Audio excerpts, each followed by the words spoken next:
Hi, it's another day in my kitchen. I want to welcome you. And today I'm feeling nostalgic.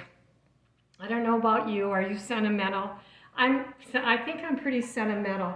And I started with these mini macaroons that I'm going to be making. But I wanted to first just take notice to this little tray. It was 47 years ago when I was 20 years old. My parents had been married 25 years. So my siblings and I, aged 19, 20, 21, and 23, apparently we celebrate one gift that we gave them. And I'm sure it was a lot of money for us back then. Anyhow, was this silver platter. And so it reminds me of my mom and dad. And I pulled it out and I put my mini macaroons in that we're going to make today. I've turned my oven on to 350 degrees. I've taken a piece of parchment paper and put it on a brown cookie sheet, and I'm gonna go right on through this as we make macaroons. First thing I'm gonna do is get a bowl, which I did not have.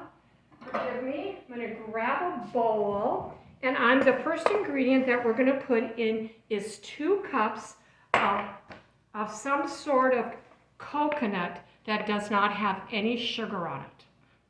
Shredded. This is shredded, and there's flakes and different kinds. You use shredded. The fact that it doesn't have sugar on it is going to make it not taste like sugar. It's going to give it a more dry taste, but that's what we want. So we're going to take 2 cups of that and pour it in a bowl. The next thing we're going to add is 1 teaspoon of Cardamon. It's kind of hard for me to pronounce. Cardamon. C-A-R-D-A-M-O-M. I'm sure no expert on it, but I'm just following a recipe that I used when I was going through cancer treatment. Yes, in fact, I made these babies 1 teaspoon of Cardamon because I found this recipe in the cancer fighting kitchen. My oncologist or homeopathic, one of them suggested that I take a look at this.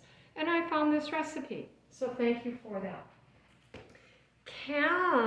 Cardamom has kind of it almost looks like salt and pepper, kind of like sand, but it has a not real distinct taste to me, but it's absolutely perfect when you're trying to make and when you are making macaroons. So I'm not mixing it real well because I could have gotten a bigger bowl, but I didn't. So I'll mix that up. It's going to get mixed better later. The next ingredient that we're going to add is a sugar-free maple syrup. Right here. It's all about substitute. It's about substituting regular maple syrup. In fact, this one, which is not Aunt Jemima, but this particular one, it said that it had no scary additives. So I bought it, paid the same price as for this. But when I got home and actually put on my reading glasses and read the back, I realized that 2 tablespoons of this equals 5 teaspoons of sugar. Look at this. This is just unbelievable. Little demonstration here. 2 tablespoons. Here's 1. Here's 2. That's probably about what I would put. I'd probably put more if I had gone to McDonald's and got pancakes. I probably would use more than 2 tablespoons. But 2 tablespoons of that type of syrup has 5 teaspoons of sugar. So let's count it down and just do a comparison.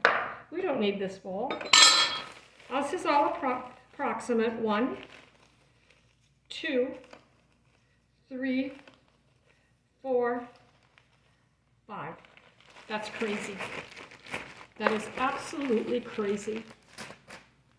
2 tablespoons of this has 5 teaspoons of white sugar. So just FYI, I'm so thankful for things like monk fruit. So we're going to add 1/4 a cup. If you're like me, getting older and you're having problems sometimes reading, be careful, because I have inadvertently used 1/2 cup of maple syrup and it doesn't quite turn out like I wish. So now I've got my 3 ingredients, and I'm going to quickly add some vanilla. It says a half a teaspoon, so I'm not going to measure it. But you can see this looks so dry, doesn't it? You're thinking, how can this possibly turn out? Well, it's because of the next ingredient. So bear with me 1 second, and we will wrap this up. So I added, like it said, a half a teaspoon of vanilla. And then the ingredient that gives it the fluff. I took 3 large egg whites. And I turned them into this beautiful meringue. You know, there's so much you can do with meringue. I've made a lot of wonderful things with meringue throughout the time of trying to get off of sugar. And so I'm going to take my coconut mixture and I'm going to add it to my meringue. And all I did was beat it up until it had soft peaks. I put a little salt in it.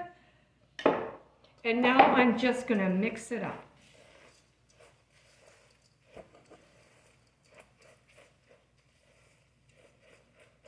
It really doesn't look like that much, but I feel I've done a pretty good job of mixing it. And the last thing I'm going to do is get my cookie sheet, and I'm going to put it on my cookie sheet and bake them for, in my oven, it's about 12 minutes. You can make them as big or as small as you want. I've made them many, many different sizes. I remember serving these in the chemo room when I was going through chemo, and I was trying to keep my spirits up and trying to bring in healthy treats for us. And this is one, of course, this is one thing that I brought, and it was a pretty big hit.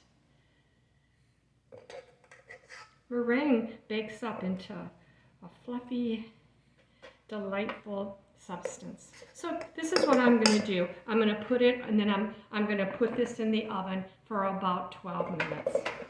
So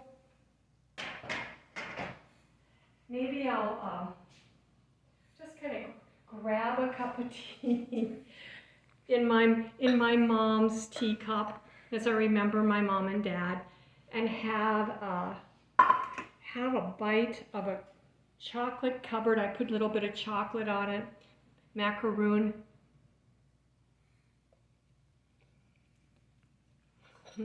Have a little tea. Forgive my dirty hand.